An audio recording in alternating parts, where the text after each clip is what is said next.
É uma alegria poder voltar mais uma vez a essa casa. Não sei como eles permitem que isso aconteça, depois de mais de 10 anos. Mas se eles permitem é porque ainda vale a pena a minha presença aqui ainda, né? E é sempre uma alegria. Eu sempre costumo dizer que a gente se desloca de muito longe realmente. Lá da Forquilha, que é a região de trás, cruzando tudo para até chegar aqui no norte da ilha.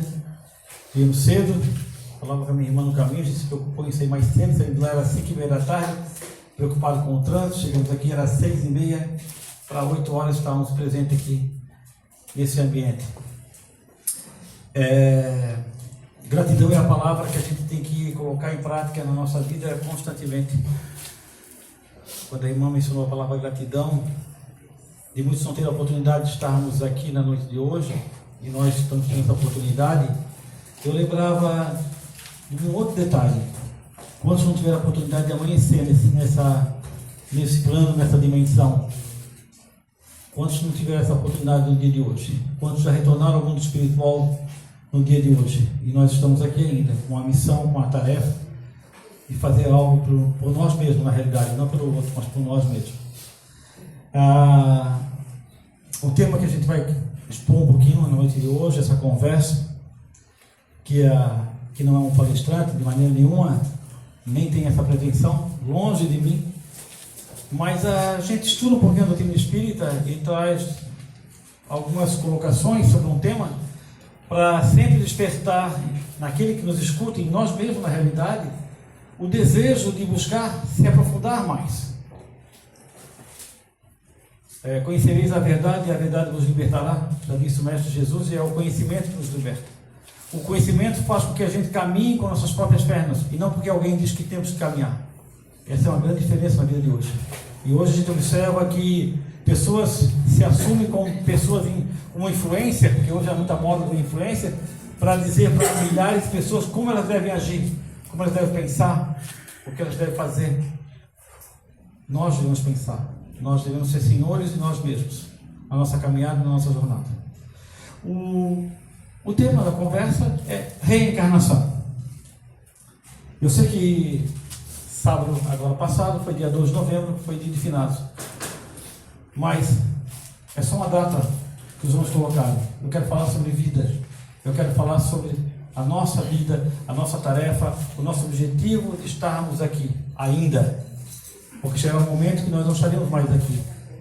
E aí eu gostaria de fazer uma pergunta, começar com uma pergunta que é uma pergunta simples, mas que merece uma reflexão nossa muito profunda. Quem você é? Se eu perguntasse para o... Não vou pedir para o Ricardo, que ele é capaz de acertar. Se eu perguntasse para a senhora, está aqui na minha frente, quem você é? O que a senhora me diria? Desculpa, colocar nessa saia justa, né? Não sei o que te responder. Ricardo, quem você é? Nessa encarnação sou o Ricardo. Isso aí. Muito bem. A grande maioria confunde essa pergunta com quem eu sou. O que eu sou? Quem eu sou, é como o Ricardo falou, nessa encarnação eu estou, nem sou, eu estou Ricardo, eu estou Pinheiro, nessa reencarnação. Agora, o que eu sou é que faz a diferença. Então, o que eu sou? O que eu sou um espírito imortal. Gravem, eu sou um espírito imortal. O que eu sou? Quem eu sou é a minha personalidade, é a minha vida nessa terra, a minha vida, eu, José Carlos Pinheiro, casado com a Lorena, pai de 3 filhos, 2 netos, um endereço fixo, enfim, isso é quem eu sou. Se nós partimos dessa premissa, falando sobre reencarnação, se eu sou então um espírito, e nesse momento eu animo um corpo, porque o corpo sem o espírito não serve para nada, na realidade, né? O corpo sem o espírito, ele vai morrer. Quando morre o espírito, morre o corpo, o espírito sai, deixa esse corpo, rompe-se o cordão fluídico. Agora o espírito, ele pré-existe antes mesmo de eu existir como José Carlos Pinheiro. O meu espírito pré-existe mesmo antes de eu nascer, como José Carlos Pinheiro. Se nós perguntássemos agora aqui, e aí sim é uma resposta individual de cada um de nós aqui presente, você acredita na reencarnação? Pensando friamente, diante de tudo isso que você vive, você acredita realmente na reencarnação? Claro que a resposta não poderia ser diferente, porque nós estamos num ambiente espírita. Se eu estivesse num ambiente evangélico, eu nem faria dessa pergunta, eu não deixaria eu falar na realidade, né? Mas nós estamos num ambiente espírita, então acredito que 99,9999 vai dizer, sim, eu acredito na reencarnação. Mas por que você acredita na reencarnação? Você acredita na reencarnação porque alguém vem até esse espaço e diz que existe a reencarnação? Ou você pega uma obra e a obra fala sobre a reencarnação? O que te leva realmente a acreditar que há uma ou várias reencarnações? Que você vai e volta várias e várias vezes na matéria. Isso não pode ser algo que você diz, eu acredito, e ponto. Por que eu acredito? O que é que me leva a pensar, acreditar que existe a reencarnação? Vamos pensar um pouquinho.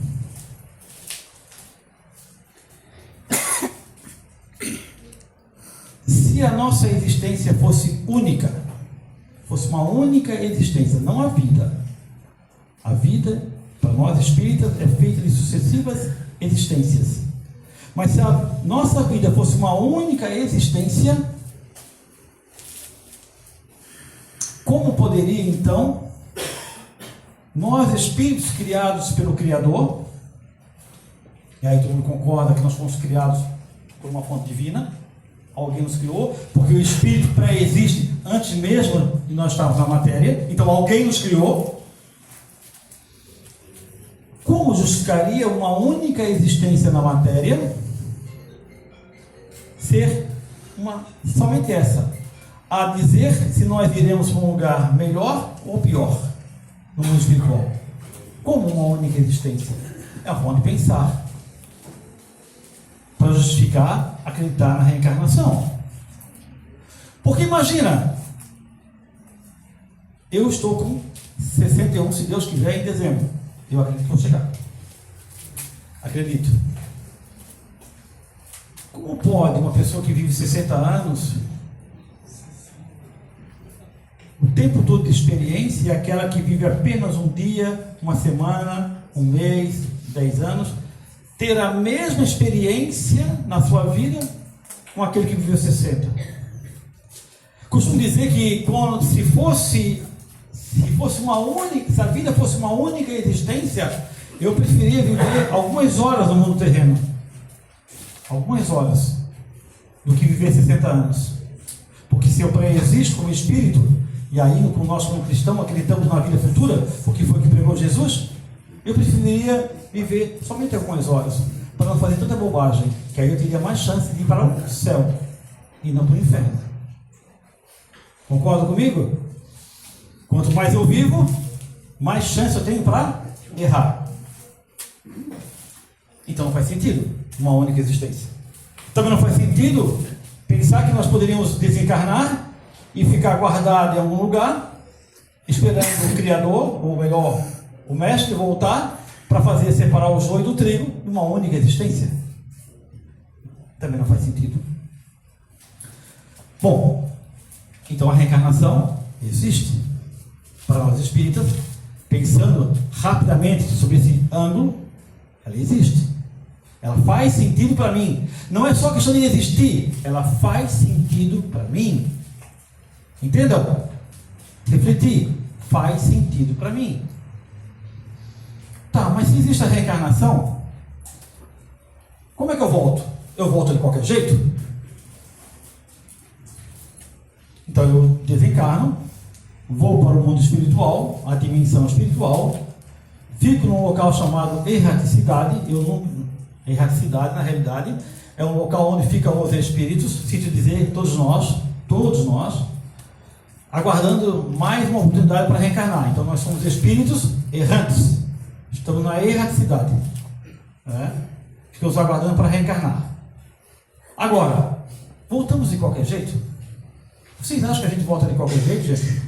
Ou seja, Ricardo, é tua hora de reencarnar. Vem cá, vão te preparar, vão te diminuir, como diz as obras, né? Vão te reduzir o máximo possível e vão te colocar lá de novo lá no ventre. Aí tu vai estar próximo do teu corpo, da tua mãe, do teu pai, voltamos lá. É de qualquer jeito. Quando nós encarnamos, raciocínio, faz sentido? Eu absorvo. Não faz sentido? Eu não absorvo. Eu não gosto de comprar por impulso, gente. Detesto comprar por impulso. Comprar por impulso só me gera dívidas no cartão de crédito, mais alguma coisa junto. Então eu não compro por impulso. Ou seja, eu reflito, eu penso. Vamos reencarnar. Passamos um período no mundo da erraticidade e somos convidados a reencarnar. Depois de quê? Depois de nós, cada um de nós aqui presente, no mundo espiritual, reavaliar profundamente, principalmente a sua última existência. A sua última existência. Não que não possa ser visto existências anteriores, mas a última já é o suficiente para a gente. A última. Para a grande maioria é a última. E aí nós observamos que em alguns momentos nós não fomos tão felizes com aquela família onde nós fomos colocados. Nós não tivemos um amadurecimento suficiente, a paciência suficiente, a perseverança suficiente para lidar com aquele esposo ou com aquela esposa, com aquele filho problemático, com aquela dificuldade financeira que muitas vezes nos chega até nós, com aquela doença que insiste em bater a nossa porta, enfim, com os diversos desafios que a vida nos colocou, nós não conseguimos, naquela jornada, trabalhar aqueles sentimentos que aquilo exigia. E não é fácil, com certeza não é fácil. Mas, nós esquecemos um detalhe. Quando nós nos preparamos para voltar, existe uma coisa chamada, e eu acredito nisso, porque não é possível que a justiça divina nos jogue dentro de qualquer lugar, de qualquer jeito. Nem nós, como pai e mãe, fazemos isso com o nosso filho terreno. Imagina a justiça divina. Então a justiça divina prepara cada um de nós e nos orienta para que a gente volte a estar no mundo terreno. E é impressionante, porque diz a espiritualidade, no Evangelho e no Espiritismo, que nós voltamos ao mundo da matéria, geralmente 2, 3, 4 expiação ou prova, digamos, para executar daquilo que ainda não trabalhamos bem, porque se eles mandar tudo conosco, a gente não dá nem um passo. É algumas provas. E diz a espiritualidade, no Evangelho segundo o Espiritismo, que as nossas maiores dificuldades, as nossas maiores dores de cabeça, tudo que nós estamos, cada um de vocês aqui presente hoje, inclusive eu, cada um de nós agora, pensa, reflita, o que você está passando agora nesse momento? Se é um problema de relacionamento, se é um problema financeiro, se é uma doença, o que você está passando aqui agora, a grande maioria é da atual existência. Nós não viemos a esse mundo, como diz a leitura inicial, para sofrer. Se nós estamos no mundo espiritual, desprovido do corpo físico, cientes para onde nós estamos indo, e eles dizem, você vai lá para se arrebentar todo. Eu duvido que nós aceitemos esse desafio. Primeiro que nós somos imperfeitos. E se me diz que eu vou me arrebentar tudo, ele diz que eu não vou. Mas não é isso que eles nos dizem. Porque nós não viemos a esse mundo para sofrer. Mas o que você escuta muitas vezes de pessoas? Na minha vida nada dá certo. Na minha vida nada acontece. Meu relacionamento é uma tristeza. A meu relacionamento com a minha filha, com meu filho é complicado. No meu emprego eu não ganho bem. eu não avanço na minha vida profissional, eu não cresço na minha vida familiar, a minha vida no culto da minha religião é complicada, eu só reclamo da vida, mas eu não faço nada para mudar esse sentimento, essa situação que eu estou vivenciando. Ah, mas é porque eu vim com esse karma. Como assim? Você veio para ter esse sofrimento? Não. Você veio para trabalhar algumas coisas em você. Algumas energias que você em outrora trabalhou. Mas a grande maioria das situações que nós vivenciamos hoje é passível de quê? Mudança. Mudança, gente. Então, reencarnar nesse mundo, diz no Livro dos Espíritos, na questão 132, que os Espíritos perguntam a Kardec pergunta aos Espíritos, perdão, por que é necessário encarnar? Encarnar. Diz os Espíritos, Deus impõe a encarnação aos seus espíritos, às suas criaturas, para que eles possam atingir a perfeição. E na pergunta 167 do Livro dos Espíritos, Kardec pergunta, mas qual é o objetivo da reencarnação? Encarnar é buscar essa evolução. Mas seria uma só? Por que reencarnar? Responde aos Espíritos, para que a gente possa expiar as nossas faltas de outrora e para o melhoramento da humanidade, para que nós possamos nos melhorar como espíritos mortais que somos. Sem isso, diz os Espíritos, não haveria justiça divina. Então nós voltamos a esse mundo com algumas provas ou algumas expiação, muito poucas. Mas a grande maioria de nós gosta de arranjar para nós dor de cabeça, dificuldade. Quando eu falo isso, muitas pessoas dizem, mas tu não calça meus sapatos, tu não vive a minha vida. Tu não sabe o que está acontecendo comigo. Reflita profundamente. Será que está acontecendo comigo? Eu não poderia fazer diferente? Eu não poderia agir diferente e ter um outro resultado? Mas a grande maioria, às vezes, continua fazendo as mesmas coisas que começou a fazer nessa jornada. Está terminando mais um ano, continua fazendo as mesmas coisas e está esperando por resultados diferentes. A vida é um aprendizado. E é um aprendizado. Falamos agora há pouco, nós chegávamos, que a gente vem, escuta uma doutrinária, às vezes o cara fala meia hora, 40 minutos, 25 minutos, umas 3 horas, que seja. Ele diz uma coisa no meio da fala dele, achei interessante. Faz sentido. E aí a gente se pergunta, mas você consegue colocar em prática na tua vida? Você consegue fazer que essa ferramenta seja uma ferramenta de transformação na sua vida? Ou você só acha bonito? Falamos que o conhecimento sem a prática de nada serve. De nada serve. Nós necessitamos começar a fazer essa transformação interior. Mudar a nossa faixa vibracional. Mas em que sentido? Quando eu acordo de manhã, por exemplo, será que eu tenho parado um pouquinho e agradecendo a oportunidade de abrir mais uma vez meus olhos e sentir que eu estou na matéria, que eu estou aqui ainda?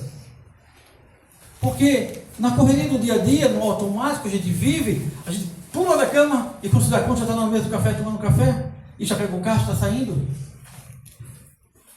E a gente esquece que a gente é um espírito imortal, que pode tropeçar no banheiro, tropeçar no tapete que está ao lado da cama, bater a cabeça e desencarnar naquele momento. Mas que trágico. Não pode acontecer, gente. Só acontece com os outros.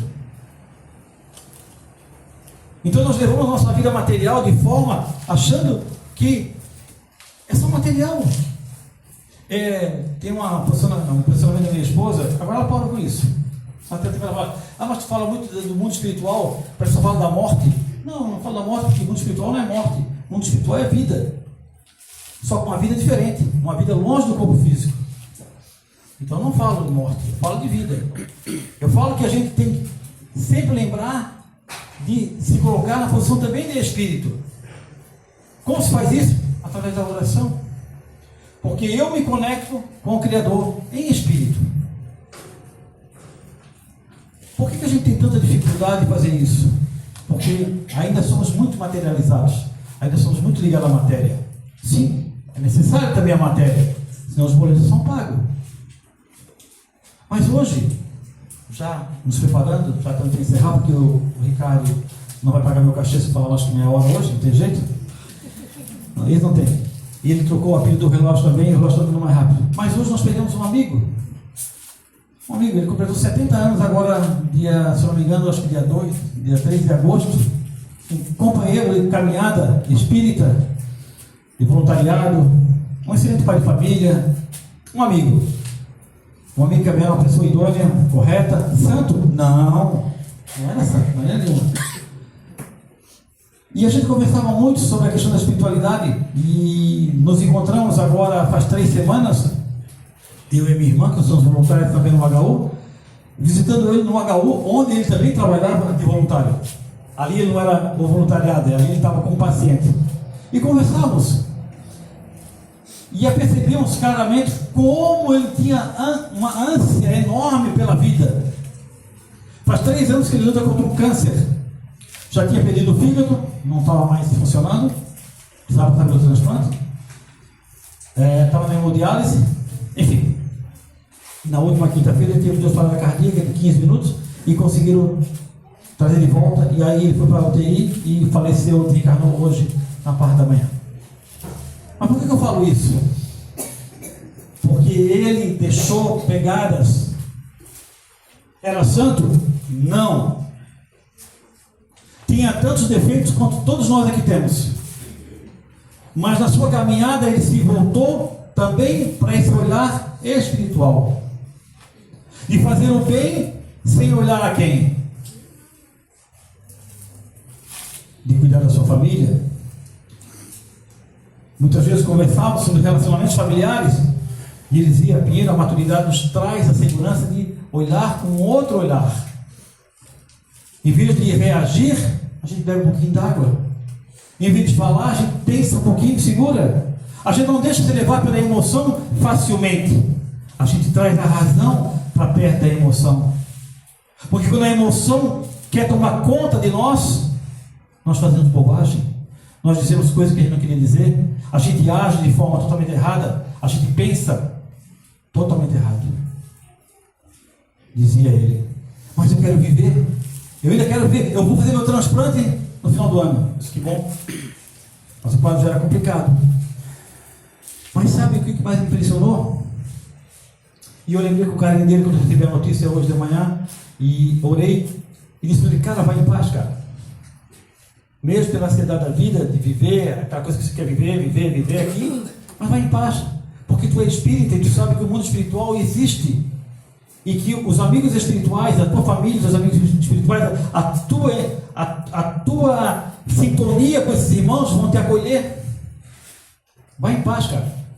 A tua missão aqui acabou.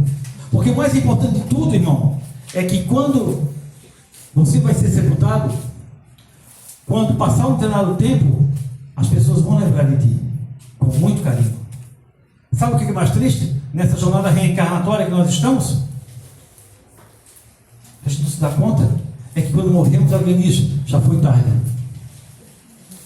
Passa o seu tempo e se esquece daquela pessoa. Eu digo que é a segunda morte. A primeira é o desencarne, e a segunda morte é o esquecimento. Porque ninguém nem ora por você. Porque você nos tornou uma pessoa presente para o outro. Presente espiritualmente. Presente como um espírito que olha, que acolhe, que atende. Reencarnação é isso, gente.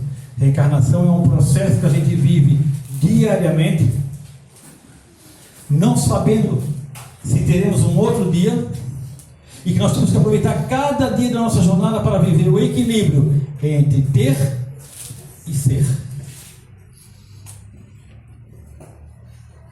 A minha esposa chegou em casa no final da tarde de hoje e fez o seguinte comentário: se ela estivesse aqui, ela é loira, ia ficar com desse tamanho, bem vermelhão, né? E aí ela ia ficar brava comigo depois. Mas ela fez o seguinte comentário comigo: Pinheiro, fui atender uma senhora hoje, ela está viúva há 30 dias. Sim, o que foi que houve? acredita que mal o corpo desceu à sepultura, os filhos já estavam brigando pelo espólio, pelo carro? Diz o filho: o carro é meu. E aí a gente se pergunta, né? Às vezes a gente corre, nós, de certa forma, às vezes a gente corre atrás de tantas coisas materiais com o intuito de deixar o melhor para os nossos filhos, aquele pensamento de deixar o melhor para os nossos filhos, e a gente esquece que o melhor para os nossos filhos são exemplos e não bem materiais. Conversava com a minha irmã e dizia: eu sempre lidei com meus filhos da seguinte forma: quando eu desencarnar, se sobrar alguma coisa, vocês dividem, mas eu nunca vou trabalhar para deixar nada e deixar de viver a minha vida por causa de vocês. A minha vida, e eu deixei um caminho para vocês, que é a educação. Educação, o banco da escola, educação como exemplo, educação, mas nunca as coisas materiais. Vida, reencarnação, que nós temos como ferramenta, é evolução espiritual, gente. É evolução espiritual. Cada um aqui tem as suas conquistas materiais. Cada um aqui tem as suas conquistas materiais e seus sonhos ainda, com certeza. Mas eles não podem sobrepor ao espírito. Porque quando nós abrimos os olhos no mundo espiritual e a consciência nos tocar, não vai ser perguntado para nós o que é que nós conseguimos adquirir no bem material, mas é o que nós trazemos para lá. E o nosso carro, a nossa casa, que são ferramentas para o nosso desenvolvimento aqui, sim, mas eles não podem ser o elemento principal da nossa vida.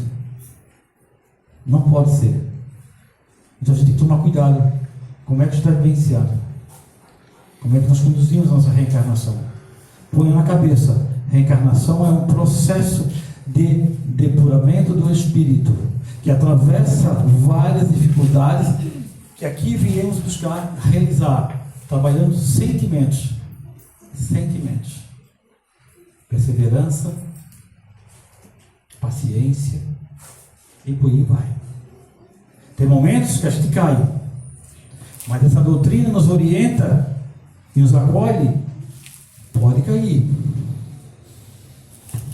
mas você tem como se levantar, porque ela dá um norte para nós seguirmos, porque ela nos fala claramente sobre a vida futura de uma forma tão diferente quanto os nossos irmãos de outras religiões, e não somos melhores que eles, apenas nós temos uma orientação um pouco diferente, que a vida é única, mas que nós temos várias existências para evoluir, aprender e a chegar aonde o Mestre nos disse: a perfeição, a verdadeira felicidade, que não é ter um carro, que não é ter uma casa, mas é ter a paz de espírito que nós precisamos alcançar, plenitude, e podemos ter os lampejos dessa plenitude na vida terrena que nós estamos passando. Não é assim, gente? Eu queria encerrar esse ano, que é a minha última fala esse ano, dizendo que é sempre muito gratificante estar aqui com vocês, olhando cada gesto, cada expressão e tentando despertar em todos nós essa mudança de comportamento, essa mudança de atitude, num mundo tão desafiador que é o mundo que estamos vivenciando. Desafiador, um mundo que nos chama para o materialismo, um mundo que nos chama a nos afastar de Deus, um mundo que nos chama a nos afastar do bem, mas que nós temos que ser muito mais fortes do que isso, porque nós temos amparo da espiritualidade. Entenda, quando nós reencarnamos, nós não viemos aqui à toa, nós viemos com todo o amparo necessário para dar certo. Nós não viemos aqui para dar errado, viemos para fazer corretamente. E nós temos amparo, basta que a gente queira. Muita paz e muita luz.